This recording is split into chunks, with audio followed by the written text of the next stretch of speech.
I run a small paranormal podcast. Not the kind with jump scares or ghost hunting. Just quiet conversations with people who've seen strange things. I keep it low-key. More about their stories than mine. That's why I didn't think much of the email. It came from someone calling herself Agnes. No last name, just that. She said she'd heard my episode on near-death experiences and wanted to share something different. She claimed she'd met death more than once. Normally, I vet guests with a short phone call, but her message had a gravity to it, like she knew I'd say yes. I sent her the address to my little rented studio and booked her for Thursday at 2. She arrived early. White hair, thin frame, a smile that didn't reach her eyes. She wore an old-fashioned black dress with lace at the collar. I offered her tea. She declined. When we sat down, she folded her hands in her lap, like we were in church. I hit record. "Could you tell me about the first time you met death?" I asked. She tilted her head as if the question was a child's riddle. "It was in the kitchen," she said. I was 6. He stood behind my mother and waited for the soup to boil. The way she described it, no theatrics, no drama, made me believe she wasn't performing. I asked what he looked like. She said, different each time. The first time, he was a man with no ears. The second time, a woman with too many teeth. We went on like that for nearly an hour, calm, chilling. Not a wasted word. I left the studio that day, thinking it was one of the best interviews I'd ever done. That night, I loaded the file into my editing software.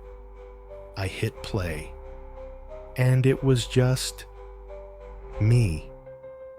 My voice, my questions, my little chuckles. All the silences where she should have been speaking. Dead air. I checked the mic inputs. Her channel was armed, recording, levels bouncing. There was no reason she shouldn't be there. I scrubbed through, half laughing at the absurdity, until I noticed something worse. Even when she should have been speaking, the background hum of the studio vanished. No room tone, just a void. I emailed her, no reply. I tried calling the number she'd used to confirm our meeting. This number is not in service. By midnight, I'd convinced myself it was a weird glitch. I'd do what I could with my side of the conversation and maybe narrate her answers from memory. I left the project open on my desktop and went to bed. When I came back the next morning, the file had changed. At first, I thought I'd left a different session open, but no. Same file, same date. Except now, there were snippets. Her voice, just a few words at first. A yes here, a no there. Dry, papery, like it had been recorded on ancient tape. But there was something off about them. One of the first restored clips came from a question I hadn't even asked yet. In the original recording, that part of the interview was 30 minutes later.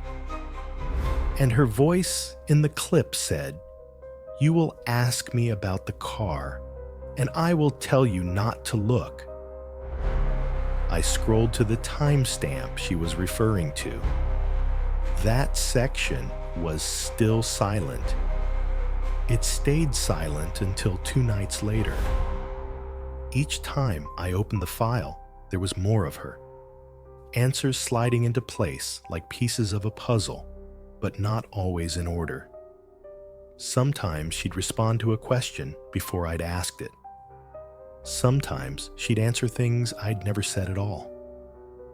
One night, she said, "Yes, I was there when your brother's heart stopped. My brother's alive." The next morning, she added, "He won't be for long." I stopped sleeping. I didn't want to hear the rest, but I also couldn't stop. Every time I swore I'd delete the project, I'd open it just to check how much she'd filled in. At the 1-week mark, the interview was almost complete. She was describing the 5th time she'd seen death. Her voice was lower, almost kind. "This time," she said, "he will wear your face."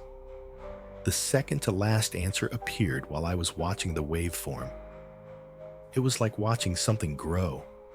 A thin, flat line fattened into peaks, syllables blooming in real time. "You should not have invited me in," she said. I slammed the laptop shut. The next morning, the file was done.